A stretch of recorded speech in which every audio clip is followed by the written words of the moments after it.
کہ رمضان کا مہینہ تو پورا معافی کا مہینہ ہے کہ دوزخ کے دروازے بند ہو جاتے ہیں، جنت کے دروازے کھول دیے جاتے ہیں، شیطان قید. آپ دیکھتے نہیں نمازی کیوں بڑھ جاتے ہیں رمضان شریف میں؟ کہ وہ نامراد قید ہو جاتے.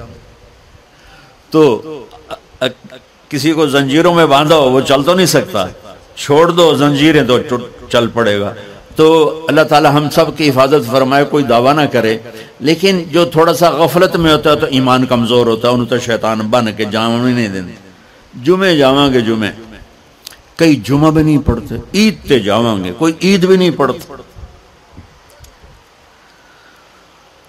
یہیں یہ ایک نگینہ سینما کے مالک نے بیان کروایا تھا اور اس نے بعد میں اس سینما کو گرا دیا. آج کل وہ کینیڈا میں ہوتا ہے. تو وہ سینمے کا جو تھا نا مینیجر، وہ میرے پاس آیا، کہا مولانا آج میں پہلی نماز پڑھی ہے. وہاں ہم نے مغرب کی نماز پڑھی. اس کے بعد بیان ہوا. بیان کے بعد وہ اتنا ہنگامہ ہوا کہ رش بہت تھا تو وہاں نماز پڑھی نہیں جا سکے. ہم نے کہنے لگا میں چل رہا تھا میرے ساتھ ساتھ، مولانا آج میں پہلی نماز پڑھی. میں نے کہا کیا مطلب؟ کہا جی یہی کہ آج زندگی دی پہلی نماز پڑھی. ہوگا راؤنڈ اباؤٹ 40-45 سال کا. میں کہا پہلی نماز؟ ہاں جی پہلی نماز. جمعہ پڑھے؟ نہیں کدی نہیں. عید؟ نہیں کدی نہیں. آج پہلی نماز تواڈے پیچھے پڑھی ہے. شیطان جب قید ہوتا ہے تو زنجیریں کھل جاتی ہیں تو نمازی بڑھنا شروع ہو جاتے ہیں. اس کے بعد جو گھٹتے ہیں نا تو شیطان کی وجہ سے نہیں، اپنی عادت اور سستی کی وجہ سے. پہلے 2-3 دن بڑا جوش ہوتا ہے، پھر اس کے بعد گھٹتے ادھے کو پھر نکل جاندے ہیں، ادھے رہ جاندے ہیں. تو تراویح میں بھی پہلے پوری مسجد بھرے گی، پھر ایک صف جائے گی، پھر دوسری جائے گی، پھر تیسری جائے گی. تو بھائیو یہ رمضان آ رہا ہے، دیکھو میں ہاتھ جوڑتا ہوں، نماز 5 وقت سارا سال فرض ہے، لیکن روزے کی برکت سے کیا ہوتا ہے؟ شیطان قید ہو جاتا ہے تو وہ سارے بھاگے آ رہے ہوتے ہیں. اللہ سے مانگ لو اس رمضان میں کہ یا اللہ ایسی توفیق دے کہ موت تک نماز نہ چھوٹ. رمضان میں بہت سے لوگ رشوت لینا چھوڑ دیتے ہیں کہ نہیں جی ہن رمضان شریف آ گیا. رمضان شریف بھی تو آیا ہے لیکن اصل میں شیطان قید ہوا ہے تو اب کہہ رہے نہیں ہن رشوت نہیں لینی، مہینے بعد لواں گے. ڈنڈی مارنے والا کہتا ہے نہیں صحیح تولنا ہے، پھر رمضان تو بعد کٹھی کسر کر لواں گے.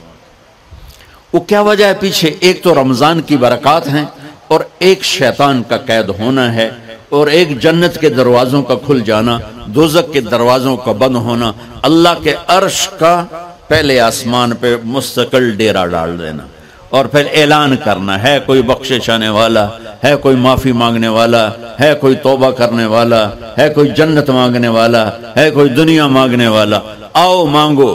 اور ایک فرشتہ اعلان کرتا ہے اے بھلائی کے چاہنے والے شاباش آگے بڑھ، اور دوسرا فرشتہ اعلان کرتا ہے اے برائی کے کرنے والے بس کر اور واپس آ جا، بس کر اور واپس آ جا. رمضان کا مطلب ہے جل جانا. رمضان کے لفظ کا مطلب ہے جل جانا. جلنے کا مطلب کیوں ہے اس میں؟ کہ رمضان میں اللہ سارے گناہوں سے اپنے بندوں کو پاک کر دیتا ہے اور ان کے گناہوں کو جلا دیتا ہے، جس سے وہ پاک ہو کر سونا آگ میں جل کے خالص ہو کے باہر آتا ہے. روزہ رکھنے والا بھوک کی آگ میں جل کے خالص ہو کے باہر آ جاتا ہے، اللہ اس کے سارے گناہ معاف فرماتا ہے. دھیان نال سنیں جی. سب سے اعلیٰ درجے کا مسلمان، میرے نبی کا جواب، جو سارا دن مصلی پہ بیٹھا رہے، جو ہر سال حج عمرہ کرے، جو مسجد سے نہ نکلے، جو رات کو قرآن پڑھے، دن میں روزے رکھے. نہیں، سنو غور سے سنو. من سلم المسلمون لسانہ ویدہ، سب سے اعلیٰ درجے کا مسلمان فیصلہ بات کا وہ ہے جو اپنے مسلمانوں کو تکلیف نہ پہنچائے، جو ہاتھ اور زبان سے کسی کو تکلیف نہ پہنچائے، وہ سب سے اعلیٰ درجے کا مسلمان ہے. سبحان، کیا بات. میرے نبی سے ایک صحابی نے پوچھا یا رسول اللہ ہمارے محلے میں ایک خاتون رہتی ہے، رات کو تہجد پڑھتی ہے، دن میں روزے رکھتی ہے، پر اس کی زبان بہت سخت ہے، بہت بےزتی کرتی. اب نے کہا جہنم میں جائے گی. کہا جی ایک خاتون ہے جو نہ نفلی روزہ، لیکن اس کی زبان کا بول بڑا میٹھا ہے، کہا وہ جنت میں جائے گی. تو سب سے اعلیٰ درجے کا مسلمان کون ہے جو کسی کو تکلیف نہ پہنچائے؟ پھر اس نے پوچھا ای الایمان افضل، سب سے اعلیٰ درجے کا مومن کون ہے؟ تو آپ نے فرمایا حسن الاخلاق، جس کے اخلاق اچھے ہوں وہ سب سے اعلیٰ درجے کا ایمان والا ہے. کیونکہ تکلیف نہ پہنچانا اخلاق کی ایک صفت ہے، اور اخلاق کی بے شمار اقسام. میرے نبی نے فرمایا اچھے اخلاق 360 صفات کا نام ہے. ایک صفت بھی کسی مسلمان مرد عورت کے اندر ہوگی تو جنت میں چلا جائے گا. سامنے ابو بکر بیٹھے تھے، کہنے لگے یا رسول اللہ کو میرے اندر بھی ہے؟ تو آپ نے فرمایا تیرے اندر ساری ہے، ساری تیرے اندر ساری. تو ابتدا بھی بتا دی، انتہا بھی بتا دی. اور عبادت بھی مسلمان کو اخلاق تک پہنچاتی ہے. اب سنو قرآن سے، اللہ تعالیٰ انسان کسے کہتا ہے؟ ایمان والوں کو. ان الذین کفروا من اہل الکتاب والمشرکین فی نار جہنم خالدین فیہا اولئک ہم شر البریہ. سب سے بدترین مخلوق وہ ہے جو اللہ کو نہ مانے، جو اللہ کے دین کو نہ مانے. آپ نے کہا وہ سب سے بدترین مخلوق. تو لا الہ الا اللہ محمد رسول اللہ ہمیں انسانیت میں داخل کرتا ہے.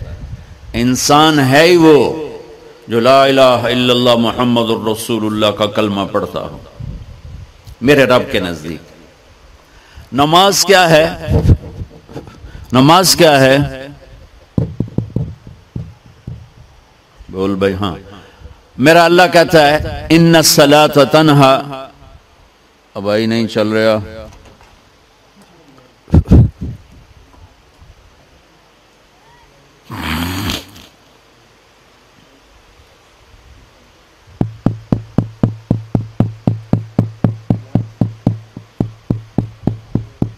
تھوڑی آواز ہے. نماز کیا ہے؟ ان الصلاۃ تنہا عن الفحشاء والمنکر. تم نماز پڑھو، یہ تمہیں بد اخلاقی سے بچائے گی اور یہ تمہیں گناہوں سے بچائے گی. تو نماز بھی انسان کو اخلاق تک لے جا رہی، فحاشی سے بچائے گی، گناہوں سے بچائے گی، اخلاق کی طرف سفر. روزہ آ رہا ہے. روزہ کس لیے ہے؟ کتب علیکم الصیام کما کتب علی الذین من قبلکم لعلکم تتقون. تم پر روزہ فرض کیا ہے جیسے پہلوں پہ کیا تھا تاکہ تم تقوی والے بن جاؤ. تقوی والے کون ہیں؟ وسارعوا الی مغفرۃ من ربکم وجنۃ عرضها السماوات والارض اعدت للمتقین.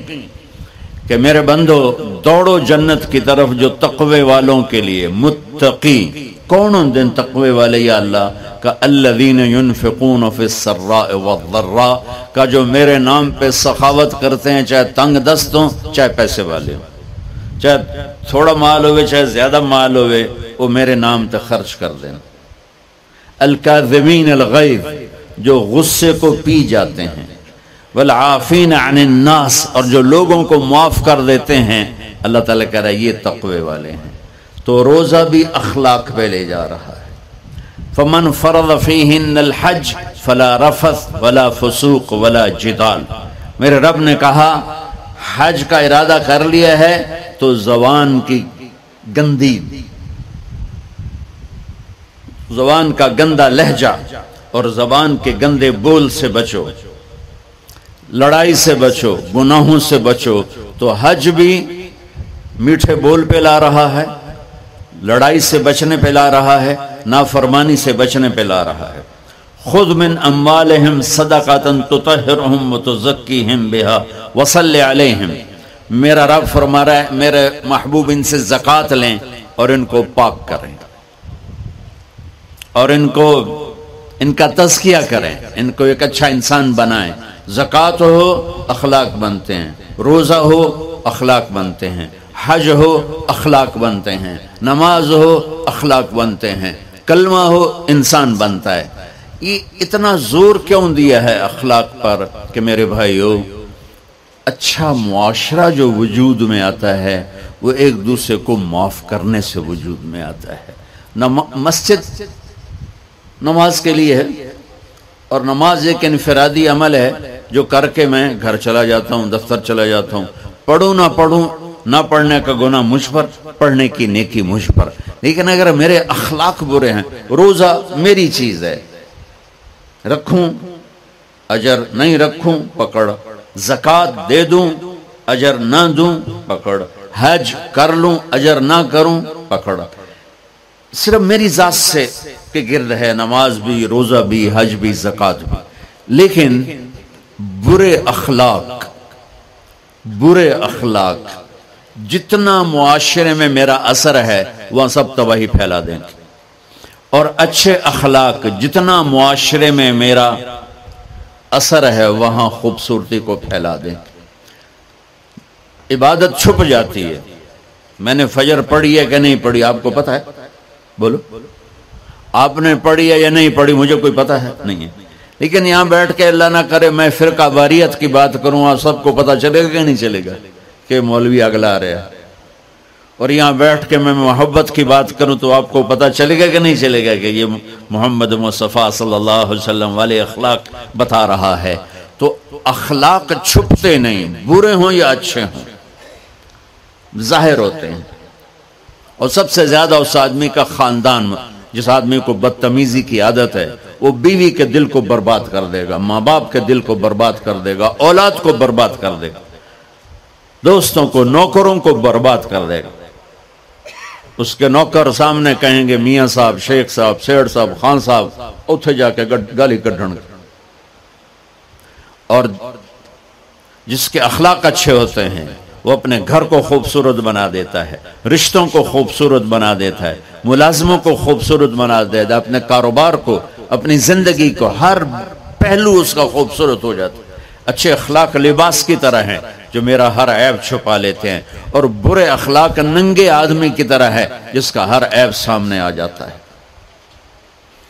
اور اللہ کی رحمت اتنی طاقتور ہے کہ میرا رب فرماتا ہے، یہ تو میں نے 5 غلطیاں بتائی ہیں، لیکن میرا رب فرماتا ہے میرا بندہ میں تجھے عمر بھی دیتا ہوں، طاقت بھی دیتا ہوں، تو اتنے گناہ کر کے زمین فیصل آباد کی سے اٹھا کر آسمان کی چھت کو لگا دے، سوری دنیا گناہ گار ہو جائے نا تو آسمان کیا چاند تک بھی گناہ نہیں جا سکتے۔ اور میرا اللہ کہہ رہا ہے ایک مرد عورت اتنے گناہ کرے کہ آسمان کی چھت کو لگا دے، پھر صرف ایک دفعہ مجھے کہے یا اللہ معاف کر، تو میں سارے ہی معاف کر دوں۔ تو بھائیو یہ رات بھی معافی مانگنے کی ہے۔ تو میرے عزیز و رمضان شریف آ رہا ہے، اپنے دل کو کینہ سے صاف کرو، بغض سے صاف کرو، نفرت سے صاف کرو، کسی سے لڑے ہوئے ہو اللہ کے واسطے صلح کر لو، یہ لڑنے کی جگہ نہیں ہے، محبت کر کے جاؤ تو اللہ بڑے اونچے عالی درجات نصیب فرمائے گا۔ اور اللہ تعالیٰ موقع دے تو رمضان میں ایک 3 دن تبلیغ میں اللہ کے راستے میں ضرور لگا لینا۔ تو سارے بھائی نیت کرتے ہو؟ سنتیں پڑھو۔ اللہ نے زکوٰۃ فرض کی ہے تو زکوٰۃ نکالو۔ اب تو اتنے حالات ہیں کہ متوسط طبقہ بھی زکوٰۃ کا مستحق ہے، اپنے زکوٰۃ سے بڑھ کے نکالو، چونکہ زکوٰۃ دینے والا بخیلوں سے تو نکل جاتا ہے لیکن سخیوں میں داخلہ اس سے اوپر کرے گا تو ہوتا ہے۔ 2,500 دے دیا نا 1 لاکھ میں سے تو باپ پہ بخیل کا لیبل نہیں لگے گا، لیکن سخی کا بھی نہیں لگے گا، اوپر چوانی خرچ کر دو تو ایک سٹیپ آپ آ جائیں گے۔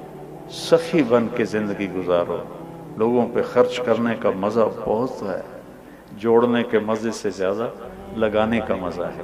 تو رمضان آ رہا ہے، خرچ کریں، زکوٰۃ سے بڑھ کر دیں، انتہائی ضرورت مند ہیں ہمارے لوگ۔ ابھی تو وہ جو سیلاب سے جو گھر گرے تھے ابھی تو وہ ہی نہیں بنے، کتنے ہزاروں لوگ بے گھر بیٹھے ہوئے ہیں۔